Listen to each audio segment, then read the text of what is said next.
नींद पूरी होगी या पूरे होंगे सपने, या रूठेगी ये दुनिया, या खुश होंगे अपने। तो दोस्तों नमस्कार, मैं विजेंद्र सर आप सबके लिए दो टॉपिक से यानी कि साधारण ब्याज और एवरेज औसत से पांच पांच प्रश्नों को लेकर आया हूं दोस्तों, जो सभी प्रयोक्ता परीक्षाओं के लिए अति महत्वपूर्ण होगा। तो आप बने रहेंगे, वीडियो के अंत तक देखेंगे, शुरू से एकदम आपको समझ में आएगा। तो देखते हैं दोस्तों उदाहरण नंबर 1 से। तो दोस्तों देखेंगे प्रश्न संख्या 1, यदि किसी राशि पर साधारण ब्याज मूलधन का 4/9 है। मूलधन का कितना है दोस्तों? 4/9 है। तो ब्याज की दर और समय समान है। ब्याज की दर और समय क्या है? समान है। तो वार्षिक ब्याज दर क्या है? वार्षिक ब्याज दर निकालना है। तो दोस्तों इस प्रकार का जो प्रश्न है कि साधारण ब्याज जो है मूलधन का जितना हो, ब्याज और समय समान है, ब्याज इंटरेस्ट और समय समान हो, तो ब्याज की दर निकालेंगे दोस्तों। तो बहुत आसान है, मूलधन का जितना हो उसको लीप करके 100 से गुना कर देंगे। यानी कि इसका जो सूत्र हो जाएगा दोस्तों वो R बराबर होगा, आप M/N लिख करके और इसको 100 से गुना कर देंगे। M/N और 100 से गुना, इस सूत्र पर बनाएंगे दोस्तों, आराम से बन जाएगा ये प्रश्न। सिर्फ याद रखना है कि ब्याज की दर समय समान है, तो ये सूत्र R बराबर M/N इंटू 100। तो M/N इंटू 100 रखेंगे तो दोस्तों यहाँ से मान निकल जाएगा। तो 4 को कितना निकालेंगे? 4 का रूट निकल जाएगा तो इसका 2 आ जाएगा, और 100 का 10 आ जाएगा, 9 का 3 आ जाएगा। तो दोस्तों ये आ जाएगा 10 दूना 20, 20/3, यानी कि 6 पूर्णांक 6 18 2 20, इतना आपका क्या आ जाएगा दोस्तों? आंसर आ जाएगा। तो ये 100% रखेंगे, ध्यान देंगे। तो ये आपका बहुत आसान प्रश्न है। इससे उदाहरण 2 देखते हैं। तो देखेंगे दोस्तों, किसी मूलधन पर साधारण ब्याज मूलधन का इतना गुना, मूलधन का इतना गुना है, यदि दर का संख्यात्मक मान समय के बराबर है, समय के बराबर है, तो समय क्या है? तो दोस्तों समय निकालना हो या फिर दर निकालना हो, समय निकालना हो या फिर दर निकालना हो, तो अभी बताए थे अगर R निकालना है तो √M/N इंटू 100 कर देंगे रूट में, या फिर टाइम निकालना हो तो यही सूत्र का यूज करेंगे दोस्तों, M/N इंटू 100। यही दोनों सूत्र से आप इस टाइप के प्रश्नों को बहुत आसान से आप सॉल्व कर लेंगे। तो देखेंगे यहाँ बोला है कि समय क्या है, तो T बराबर, तो T बराबर कितना दिया हुआ? मूलधन का कितना गुना? 0.36/4 इंटू करेंगे कितना से? 100 से। अब इसका रूट निकाल देंगे दोस्तों। तो ये 36 है, 0.36, तो इसका आ जाएगा 0.6, 4 का रूट बाहर आ जाएगा 2, 100 का आ जाएगा 10। दोस्तों इसको सोल्व करेंगे तो पॉइंट से 0 खत्म हो जाएगा, या फिर आप ऐसे कर दीजिए 6/10 कर दीजिए, पॉइंट हटा करके, और ये 2 रह जाएगा इंटू कितना है? ये 10 है। तो 10 से तो 10 ही कट जाएगा दोस्तों, इससे कट जाएगा 3, या फिर यहाँ भी काट सकते थे आप, इसको काट देते हैं, या फिर 3 दूना 6, 0 0 खत्म हो जाता पॉइंट से। तो T बराबर कितना आ गया दोस्तों? तो 3 और टाइम है तो वर्ष लगा देंगे, ये आपका क्या हुआ? ये आपका आंसर आ गया। तो इस प्रकार के प्रश्न है, कभी आपको दर निकालने के लिए कह देगा, कभी टाइम निकालने के लिए कह देगा। बहुत आसान प्रश्न है। तो देखते हैं प्रश्न संख्या 3 को। तो देखेंगे प्रश्न संख्या 3 कहता है कि किसी राशि का साधारण ब्याज उसका 49% है, यदि दर तथा समय का संख्यात्मक मान समान है। दर और समय का संख्यात्मक मान समान है, तो समय क्या है? तो दोस्तों बहुत आसान प्रश्न है। अभी आपने 3 गो, इससे पहले 2 गो सॉल्व किए हैं, उसी टाइप से इसको बना देंगे। तो समय क्या है? तो T, तो M/N करेंगे तो दोस्तों M का 49% है, तो 49% हटेगा तो 100 से क्या करेंगे? भाग देंगे, और उसके बाद 100 से क्या करना था? गुना करना था। तो ये 100 से गुना कर देंगे तो टी बराबर 49 के कितना आएगा 7, 7 वर्ष हो गया, इसका आंसर आ गया। तो इस प्रकार के बहुत प्यारा प्यारा प्रश्न है दोस्तों, और बहुत आसान है, खाली आपको सूत्र को थोड़ा सा दिमाग में रखना होगा। तो देखते हैं प्रश्न संख्या 4। संख्या चौथा को देखते हैं दोस्तों, कि लिखा है कि किसी मूलधन पर पहले 2 वर्षों के लिए दर 3% और अगले 5 वर्षों के लिए दर 2.4% और अगले 3 वर्षों के लिए दर 4% तथा कुल समय की समाप्ति पर ब्याज कितना रुपया आता है, इंटरेस्ट कितना आता है दोस्तों, 75 रुपया आता है। तो मूलधन की राशि क्या है? बहुत ही आसान प्रश्न है, बहुत ही इजी है। आप इसको देखेंगे दोस्तों, थोड़ा सा समझने का प्रयास करेंगे तो इसमें लिखा है 2 वर्षों के लिए, तो देखेंगे दोस्तों, तो T1 के मान 2 वर्ष हो गया, T1 के मान 2 वर्ष। तो यहाँ दर जो है इसको भी लिख देंगे R1, तो R1 के मान 3%। इसी तरह दोस्तों यहाँ देखेंगे तो T2 के मान दूसरा जो है, तो 5 वर्षों के लिए T2 के मान आ गया 5 वर्ष। फिर इसी तरह R2 का मान जो आ जाएगा वो कितना है, 2.4%, 2.4%। फिर इसके बाद देखेंगे दोस्तों इसी प्रकार से कि T3 का मान जो है, तो 3 वर्षों के लिए, तो T3 का मान कितना हो गया दोस्तों, 3 वर्ष। तो R3 के मान क्या है, तो R3 का मान है 4%, 4%। और बोला है मूलधन की राशि क्या है, तो मूलधन की राशि आप इसको देखें इस प्रकार से, ये सूत्र पर आप इसको बनाएंगे, मूलधन यानी कि P बराबर, तो इसको सूत्र लगा देंगे दोस्तों, x इंटू 100 और इसको बटा में R1T1 प्लस R2T2 और प्लस R3T3। ये सूत्र आपको याद हो जाएगा दोस्तों, घबराने की बात नहीं है, बस आप इसको 2-3 बार रिवीजन कर लेंगे, आप बना लेंगे, प्रैक्टिस कर लेंगे, याद हो जाएगा। थोड़ा सा समझने की प्रयास करेंगे दोस्तों। ये सूत्र होगा। अब इसको P निकालते हैं, तो मूलधन x यानी कि ब्याज कितना है 75, तो 75 इंटू 100 R1T1, तो R1 और T1 ये हो जाएगा दोस्तों 3 दूना ये 6 हो जाएगा, अब प्लस ये T2 R2 होगा, तो 24 बचे, इसको गुना कर देंगे दोस्तों, तो ये हो जाएगा, देखिए इस प्रकार से इसको गुना करिए तो समझ में आ जाएगा। 5 इंटू 2.4 प्लस R3T3 के मान है, तो 4 किया 12, ये जो आएगा दोस्तों, तो देखिए इसको क्या करते हैं, पॉइंट को हटा देंगे, ये पॉइंट हटाएंगे तो नीचे कितना आ जाएगा दोस्तों, ये आ जाएगा 10 आ जाएगा, तो पॉइंट क्या हो जाएगा, खत्म हो जाएगा। और इसको काटेंगे तो ये 5 दूना 10 और 2 से इसको काटेंगे तो यहाँ कितना आ जाएगा, ये 12 आ जाएगा दोस्तों। अब जोड़ देते हैं इसको, तो 12 12 24 और 24 और 6 30, तो ये आ जाएगा दोस्तों 75 इंटू 100 और बटा में 30 आ जाएगा। इससे कितना आ जाएगा, 30 आ जाएगा। 30 से क्या करेंगे, इसको काट देते हैं, तो पहले 1 शून्य कर देगा और ये 25 दिया 75। अब देखेंगे दोस्तों 25 इंटू 100 यानी कितना आ गया 250, 1 शून्य बैठा देंगे, ये आपका क्या आ गया दोस्तों, ये मूलधन आ गया। बहुत ही आसान प्रश्न है, बस यहाँ पर इसको सूत्र को समझने के प्रयास करेंगे। तो देखते हैं उदाहरण नंबर 5 को देखेंगे। तो प्रश्न संख्या 5 है कि किसी मूलधन पर पहले 2 वर्षों के लिए 3% और अगले 3 वर्षों के लिए 5% तथा अगले 2 वर्षों के लिए 6% हो, तो कुल 7 वर्षों की समाप्ति, ये 7 वर्षों की समाप्ति पर ब्याज 660 रुपये आता है, तो मूलधन क्या होगा। तो दोस्तों ये जो लिखा कि 7 वर्षों की समाप्ति पर, तो वर्ष 2 वर्ष पहला है, 3 वर्ष 5 वर्ष, 5 2 7 वर्ष, तो 7 वर्षों की बाद समाप्ति पर ब्याज इतना आता है, तो मूलधन क्या है। तो देखेंगे दोस्तों बहुत ही आसान है, प्रश्न संख्या जो 4 बनाया है बस उसी प्रकार का ये प्रश्न, वही प्रश्न है।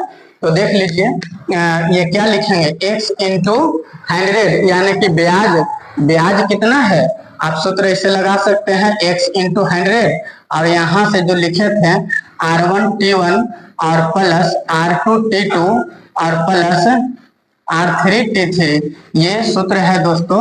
सूत्र को माइंड में आप रख लेंगे, देखेंगे तो P, तो x के मान यानी कि ब्याज कितना आया समय समाप्ति पे, तो 660 आया है दोस्तों।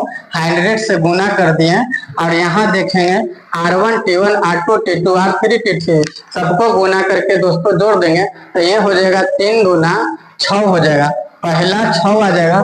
फिर इसके बाद 3 वर्षों 5%, तो 5 3 5 15 हो जाएगा दोस्तों, ये 15 हो गया। उसके बाद 2 वर्षों के लिए 6%, तो 6 दूना ये 12 हो जाएगा। इसको सोल्व कर देंगे दोस्तों, आंसर आ गया। तो ये 660 इंटू 100 और इसको जोड़ देंगे तो 15 6 21 और 12 33 हो जाएगा दोस्तों। ये 33 दूना 66, एक शून्य यहाँ बैठा देंगे तो P बराबर आ गया 2 में 1 से गुना करेंगे 2 और शून्य कितने हो गया दोस्तों 1 2 3, तो 3 को यहाँ पर क्या करेंगे बैठा देंगे, आपका क्या हो गया आंसर हो गया। बहुत ही आसान प्रश्न है, बहुत ही इजी प्रश्न है। तो आगे 5 प्रश्न देखेंगे, वो एवरेज से देखेंगे दोस्तों। तो देखते हैं उदाहरण एवरेज से, औसत से 6वां नंबर। तो देखेंगे औसत से एवरेज से प्रश्न संख्या 6 है कि 1 से 80 तक की सभी संख्याओं का औसत क्या है। तो दोस्तों औसत जब भी निकालना हो तो आपका जब अंतर समान रहता है दोस्तों, तो शुरू वाला संख्या और लास्ट वाला संख्या को जोड़कर 2 से डिवाइड देंगे, आपका आंसर आ जाएगा। तो देखिए सबसे पहले ये जान लेंगे कि लिख देंगे कि 1 से 80 तक की संख्या है, तो क्या आ जाएगा दोस्तों 1 आ जाएगा, 2 आ जाएगा, 3 आ जाएगा और ऐसे डॉट करके 80 लिख देंगे। अब यहाँ पर देखेंगे दोस्तों तो इसका अंतर क्या है, 1 का अंतर है। तो औसत निकालना है तो शुरू वाला लास्ट वाला को जोड़कर 2 से डिवाइड दे देंगे, आपका आंसर आ जाएगा। तो औसत बराबर 1 + 80/2 यानी कितना हो जाएगा दोस्तों 81/2, यानी 40 दूना 80 और यानी कि 40.5, इसका क्या हो जाएगा आंसर आ जाएगा, 40.5 आंसर आ जाएगा दोस्तों। उदाहरण नंबर 2 को देखेंगे तो उदाहरण नंबर 7 है दोस्तों, लिखा है कि प्रथम 10 सम संख्याओं का औसत क्या है। तो देखिए सम संख्या कहेगा दोस्तों तो जितना बोलेगा उससे 1 ज्यादा आप लिख देंगे, आपका आंसर वही होगा। अगर 10 बोला है तो 11 आंसर आ जाएगा, 15 बोला है तो 16 आंसर आ जाएगा। पर बनाएंगे कैसे दोस्तों, तो देखेंगे तो आप लिखेंगे कि प्रथम 10 सम संख्या है। तो दोस्तों ये सम संख्या बोला है और 10 को बोला है, तो 2 लिखेंगे, 4 लिखेंगे, 6 लिखेंगे और 10 तक नहीं लिखेंगे दोस्तों, 20 तक लिखेंगे, तब तो 10 को होगा संख्या। 20 तक लिखेंगे तब होगा 10 संख्या। अब इसका जो औसत होगा तो औसत क्या करेंगे दोस्तों, शुरू वाला संख्या यानी कि 2 और लास्ट वाला संख्या यानी कि 22, अंतर तो बराबर है, 2 4 6 8 10 को शुरू और लास्ट वाला जोड़कर आधा करना है, तो ये 22 और 22/2 कट के कितना हो जाएगा 11 आ जाएगा। तो दोस्तों 11 आपका क्या हो गया, ये आंसर आ गया। तो इस प्रकार के प्रश्न को आप सूत्र नहीं देखेंगे, डायरेक्ट सम संख्या रहे तो देखिए दोस्तों सम संख्या रहने पर, सम संख्या रहने पर, तो जो आपसे पूछेगा तो सम संख्या रहने पर जो औसत होगा दोस्तों, औसत वो n+1 हो जाएगा। n+1 कहने का मतलब है कि n माने नंबर और नंबर माने संख्या, तो संख्या 10 तक बोला है तो 10 आप +1 11 आंसर। तो ये सम संख्या रहे तो ये सूत्र आप करिए, आप बहुत इसको इजी से बना देंगे, जितना पूछेगा दोस्तों 1 बढ़ा देंगे। तो उदाहरण नंबर 8 को देखते हैं। तो लिखा है दोस्तों प्रश्न संख्या 8 में कि प्रथम 8 विषम संख्याओं का औसत क्या है। तो विषम संख्या के लिए जितना पूछे वही आंसर होगा, 8 पूछे तो 8 आंसर होगा, 10 पूछे तो 10 होगा, 15 पूछे तो 15 होगा। सिर्फ सम संख्या रहे तो 1 बढ़ाकर आंसर बताना है। तो दोस्तों इसको पहले लिख देंगे, लिखेंगे कि प्रथम 8 विषम संख्या है, विषम संख्या है। तो विषम संख्या दोस्तों वही होगा ना जो 2 से नहीं करता है। तो 1 हो जाएगा, 3 हो जाएगा, 5 हो जाएगा, 7 हो जाएगा, 9, 11, 13, 15। देख लेंगे दोस्तों क्या होगा, 1, 2, 3, 4, 5, 6, 7, 8 हो गया। अब क्या करेंगे दोस्तों, तो इसका जो औसत निकालना है, तो औसत बराबर ये हो जाएगा, अंतर भी तो समान है, 2 के अंतर है, तो शुरू वाला और लास्ट वाला जोड़कर 2 से क्या करेंगे दोस्तों, डिवाइड करेंगे। तो ये जोड़ेंगे तो 16, 16 को 2 से काटेंगे तो ये 8, 8 इसका क्या आ गया दोस्तों, 8 इसका आंसर आ गया। तो इसमें भी ध्यान रखेंगे कि आप इस ट्रिक को आप याद कर लेंगे कि विषम संख्या रहने पर, विषम संख्या रहने पर जो औसत होगा दोस्तों, औसत, तो विषम संख्या रहने पर जो औसत होगा वो जो जितना संख्या पूछे वही उसका आंसर होगा दोस्तों। यानी कि आपका कहे कि यहाँ पर 10 विषम संख्या तो 10 आंसर, अगर यहाँ 15 विषम संख्या तो 15 आंसर, जितना बोले उतना आंसर। प्रश्न संख्या 9 को देखेंगे दोस्तों। तो प्रश्न संख्या 9 है, 12, 14, 16 और ये 22 का औसत क्या है। तो देखेंगे दोस्तों, 12, 14, 16, 18, 20, 22 का औसत क्या है। तो दोस्तों यहाँ पर औसत जो निकालेंगे तो औसत, तो अंतर तो 2 का है, सेम का है। देखो 22 संख्याओं तक नहीं है, सिर्फ 12, 14, 16, 18 आता, उसके बाद 20 आता, उसके बाद क्या आता दोस्तों, 22 आता। यानी कि यहाँ पर आ जाता 18, फिर आ जाता क्या आ जाता, आपके यहाँ पर आ जाता 20, और इसका क्या बोला है दोस्तों, औसत। तो क्या करेंगे औसत, यानी कि शुरू वाला संख्या, शुरू वाला कितना है 12 है और लास्ट वाला कितना है 22 है, क्योंकि अंतर तो समान है, तो अंतर समान रहने पर शुरू वाला लास्ट वाला जोड़ के क्या करेंगे, 2 से इसको डिवाइड कर देंगे। तो इसको जोड़ेंगे दोस्तों तो 2, 2 4 हो जाएगा और 2, 1 3 आएगा, 2 से कट जाएगा तो 17 दूना 34, इसका क्या आ जाएगा दोस्तों 17 इसका आंसर आ जाएगा। देखिए प्रश्न संख्या 10 को देखेंगे। तो प्रश्न संख्या 10 है दोस्तों कि प्रथम 5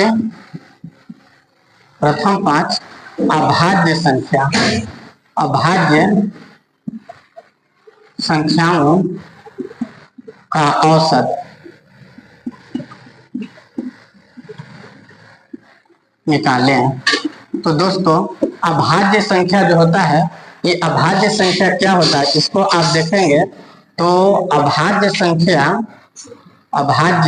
संख्या वो होगा दोस्तों जिसका गुणनखंड सिर्फ 2 हो। तो गुणनखंड सिर्फ 2 होगा, वो होगा क्या होगा अभाज्य संख्या।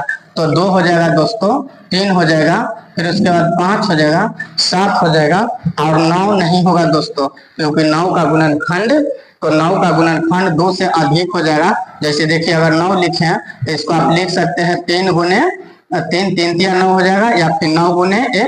तो इसका गुणनखंड संख्या 2 से अधिक हो गया है, इसलिए ये 9 नहीं होगा, 11 होगा। दोस्तों एक बात और ध्यान देंगे, 2 जो है एक सम संख्या भी है और ये अभाज्य संख्या भी है, क्योंकि 2 का गुणनखंड सिर्फ 2 ही को होगा, एक 1 होगा और एक 2 होगा। तो इस प्रकार से ध्यान रखेंगे कि 2 भी क्या है अभाज्य संख्या। अब इसका जो औसत हो जाएगा दोस्तों, तो ये औसत, तो ये इसका देखिए ऐसे नहीं करेंगे कि शुरू और लास्ट वाला जोड़ करके उसको 2 से डिवाइड नहीं, क्योंकि इसमें देखेंगे 1 का अंतर है, फिर 2 का अंतर है, 2 का अंतर, फिर 4 का अंतर तो समान है नहीं। तो फिर क्या करेंगे आप 2 + 3 + 5 + 7 और +11, ये कितने संख्या है दोस्तों, तो ये संख्या 5 है। तो 5 से क्या करेंगे डिवाइड कर देंगे, इसको जोड़ेंगे तो 3 2 5 और 5 10 आएगा दोस्तों, और 11 और 7 18 10 28 आ जाएगा दोस्तों। तो ये 28 बटा क्या हो जाएगा,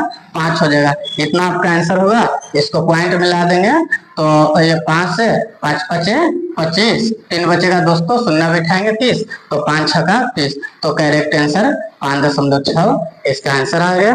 तो मैं आशा करता हूँ कि आपको वीडियो का सभी गणित समझ में आया होगा। तो दोस्तों आपको समझ में आया है तो लाइक सब्सक्राइब शेयर करना ना भूलेंगे। तो दोस्तों आज के लिए आपका इतना ही रहा। तो बहुत बहुत आप सबको धन्यवाद दोस्तों, बहुत बहुत धन्यवाद।